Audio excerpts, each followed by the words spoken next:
A tenant turned a home into a meth house and still couldn't be evicted because of the eviction moratorium. I'm Tony, and this is Real Estate Investing and Landlord News. Alright, so I have another article today that goes over exactly why the eviction moratorium is a problem in getting rid of bad tenants, okay? And before I get into that article, go ahead, hit that like and subscribe button if you haven't already. Maybe leave a comment down below, and I'll keep bringing you great articles about the eviction moratorium and other news that's of interest to landlords. So, this article, of course, comes out of California, specifically Sacramento, and it comes from sacramento.cbslocal.com, and it says, Sacramento homeowner says former troubled tenant turned into a squatter and destroyed her property. So, I've brought you several articles so far about how bad tenants have been allowed to stay in properties because of the eviction moratorium, and this is just another case of that. And I like to bring articles like this to you because it really puts a highlight on the fact that the eviction moratorium is protecting a lot of really awful people, okay? It's not protecting the people who need it necessarily. It's protecting a lot of people who just don't want to pay the rent, who just want to abuse the system and try to scam the landlords. And these small landlords who are stuck in these bad situations, they're just getting slaughtered, okay? They're losing their shirts. And this is just a great example right here. So let's get into the article. A Sacramento landlord says a tenant was running a motel and meth lab out of one of her properties, but she couldn't evict him for months. Sacramento code enforcement confirms the house saw fire damage and had no power when the tenant finally saw an eviction notice. Now the homeowner is hoping a restraining order will keep the troubled tenant out for good. Wow. Yeah. Fire damage, no power, and finally, after the house being turned into a meth house, they finally were able to get that tenant evicted. I mean, what does it take, okay? It's not enough to just go in there and say, hey, the tenant isn't paying rent anymore. Now you got to basically have your house burned down before you're finally able to get that tenant evicted. Neighbor Corey Gamble says he's had a front row seat to the troubled tenant across the street for a year.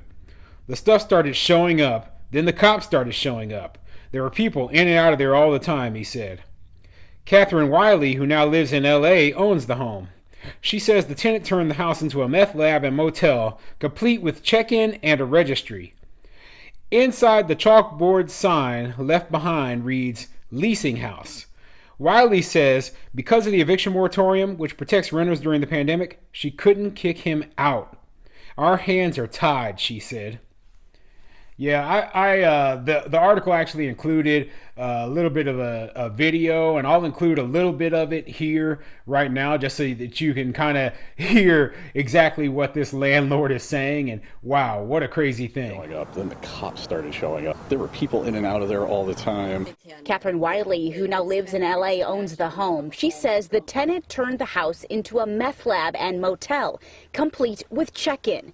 Inside, a chalkboard sign left behind reads Leasing House. She says because of the eviction moratorium, which protects renters during the pandemic, she couldn't kick her tenant out. Our hands are tied. Catherine says she found evidence her tenant was making meth inside. And in January, there was a massive explosion. A friend shows us the damage. So they had to go replace all these rafters right here, because the fire came up through the roof. That's why she says it finally took the fire, which destroyed the garage, to get the tenant out. Like I said, what a crazy thing. And, you know, this whole situation, I mean, it just goes to show you that, especially in places like California where the tenant protections are so strong, that landlords really, they don't have any options here, okay? We're just kind of left out in the cold, and we're just going by what they say that we can do with our own properties. You know, I guarantee you I would never buy a property in California and be a landlord, okay? Wiley says she found evidence her tenant was making meth inside. In January, there was a massive explosion at the home. They had to go replace all of the rafters right here. The fire came through the roof, said one friend. Wiley says it finally took the fire, which destroyed the garage, to get the tenant out. The place was no longer considered livable. No, none of us want to kick people out of their homes, said Wiley. So yeah, the house had to be basically non-livable before they would evict the tenant. It didn't matter that they were making meth in there. It didn't matter that the tenant was, just basically causing a huge safety hazard for all the neighbors or anything. The only thing that mattered was now the property isn't livable, so we can put a condemned sign on the house, and now the tenant can't live there. Are you kidding me? I mean, for real, this is almost unbelievable. But I'm not surprised. I'm not surprised that this kind of story is coming out of California. After he was evicted, the tenant somehow managed to sneak back in while the house was under construction. Oh, goodness. The small landlords, we can't handle it all, said Wiley. Now having to hire a lawyer, Wiley filed a restraining order against the tenant in hopes he stays away for good. There's really nothing that anybody can do, she said. Now the lock and key were changed, and the hope is this landlord's fight to take her property back is over.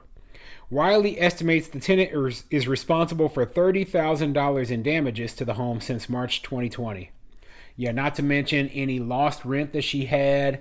And yeah, I mean, I feel awful for this landlord, but at the same time, I know that there's nothing that she could have done in this situation because of all the eviction moratoriums that are, the state and the federal one that are going on.